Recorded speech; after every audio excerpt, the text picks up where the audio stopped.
Let's talk about The Brutalist, directed by Brady Corbett, and this is a film starring Adrian Brody. You have Felicity Jones, Guy Pearce, Joe Alwyn. This is one of those movies that I was just ready to see. I wanted to see it at TIFF, I will tell you. So, backstory on this whole thing with The Brutalist. I was at TIFF the day I think it premiered at Venice, and I was just like, this is getting some great reviews. And I woke up that morning a little bit early, or not as early as some people did, to try and go watch it at TIFF, because I think it was playing like a day or two after it premiered at Venice at TIFF. No, it was not going to happen. I was like thinking to myself already, okay, this is getting some pretty great reviews and it's probably going to be packed at the press screening. Woke up, got on Twitter, and nope, it was already people saying that it was completely wrapped. People were there, and I was just thinking to myself, I could get up early right now, try to leave, catch the train, make it all the way there, and then I'm going to be denied, and I don't have another movie for a couple of hours, or I could just go get some good breakfast and wait for this. Okay, I did that. I got the breakfast. And good thing, because I did see some people even kind of turned away. So I didn't watch this movie till about 2 months after TIFF, and I had just been wanting to watch it. I was itching to watch it. This had been a movie I heard was amazing, life-changing, a grand spectacle, monumental is what's all over the posters, right? Which is funny. They put that, like every single big outlet said that. Now, when I sat down to watch this finally on my local screening, pretty bummed. Not 70 millimeters, not IMAX, whatever. We'll get through it. But it still was some pretty comfy seats. If for a 3.5 hour movie, you need that. And I sat down, I was ready, I was not going to miss anything. I was going to wait for that intermission, which I thought was pretty cool as well. I was kind of excited about that for a little bit. So let's just get into this review right now. This is a movie about the immigrant experience, and that's all I'll say. And this movie really does a great job at really showcasing just how brutal it was. Brutalist. I mean, Brutalist, of course, is the architecture art as well, which is a whole other thing about the movie, which I'll talk about in spoilers later this week. Stay tuned. But I really do love how the movie just is showcasing what it is, right, to be an immigrant, and not just back in the past, but I think even today. It's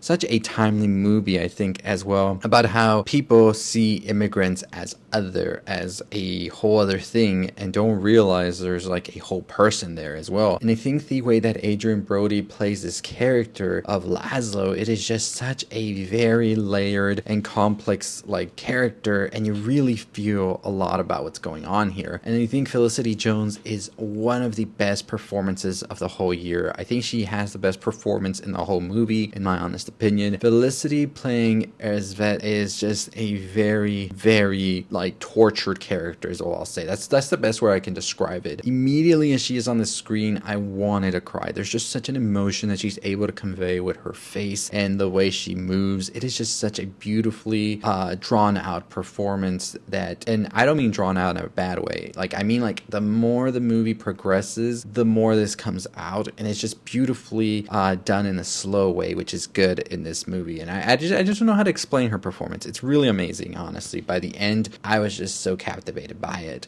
I think that Guy Pearce here plays one of the truly most like complicated characters of this whole year, and I'm trying to find the words to really describe it without spoiling a lot of it, but it is such a layered role that it was very conflicting to know how to feel about this character. But once those last, I would say, well, that third act finally hits, I think you really know who this character was, and you just feel like, damn, like it is just a truly great performance from Guy Pearce. Joe Alwyn here as well, definitely great. And you know, this is a movie that I think the first thing you want to talk about, like I want to talk about the performance already, because the next thing I'm going to talk about is probably the most I'm going to talk about the movie, and that is the scope of this movie. This was a movie that is reportedly made for under $10 million. It does not feel like that. I feel like this movie cost $50 million. I think somebody's pulling my leg here. This is a $50 million movie because the scope, the grandness of it all, the way that it's shot, the way that it looks, the way that it feels, it just feels incredible.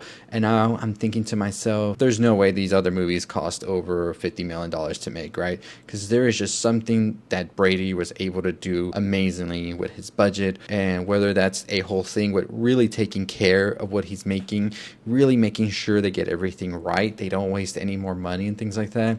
This movie is just breathtaking, and that is an understatement. There's a scene in particular that I'm just thinking about right now when they're in Italy, and the vastness, the greatness of it, like that scene was just breathtaking. Beautifully executed. And the beginning scene as well is one of my favorite scenes from the whole movie as well, because it just really captures this sort of anxiety, this sort of heartbeat that you have as somebody who is trying to find a new world of sorts and is not sure what's waiting for them on the other side, they're not going back to what they're leaving behind, because it is just that of a horrible feeling, right? And I think Brady was able to really capture that perfectly in those opening shots, honestly.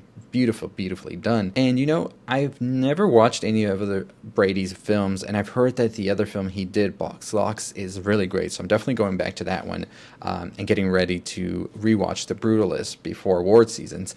But I really do think that Brady is one of those directors that is definitely going to make yet another masterpiece after this, because I think he's really tapped in to what it is that really captures an audience, because The Brutalist really does that from beginning to end. And some final words about The Brutalist is, I think the soundtrack in general is very much so one of my favorite soundtracks of the last couple of years. There's just something that's captured in those notes and that music that just fits perfectly with the visuals.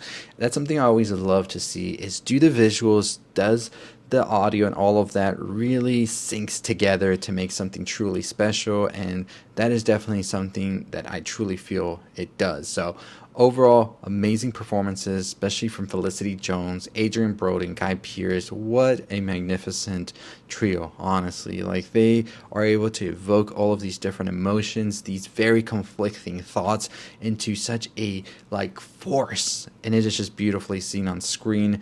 Truly one of those movies that I think needs to be witnessed on the big screen. Like, you have to watch this on the big screen if you can. Like, at some point you have to watch it on the big screen. I don't know if it's the same effect as on the TV. I always say that there's so much different factors when it comes to appreciating a film, and I think one of the biggest factors for The Brutalist, whether that's a bad thing or a good thing, is that it must be seen on a big screen, because it is just a very immense and immersive experience. That's all I'll say. I really enjoyed this movie, so if you get the chance to watch it on the big screen, definitely do. Let me know what you think about The Brutalist. I'll be talking more spoilers about it later this week, because there's a lot I want to discuss with the ending, the themes, and the Brutalist architecture as a whole. Stay tuned for that, but check out our other videos if you haven't already. Make sure you follow us along. This is the only channel where you get all the stuff you love. But as always, I'll see you all next time. Stay safe, stay positive.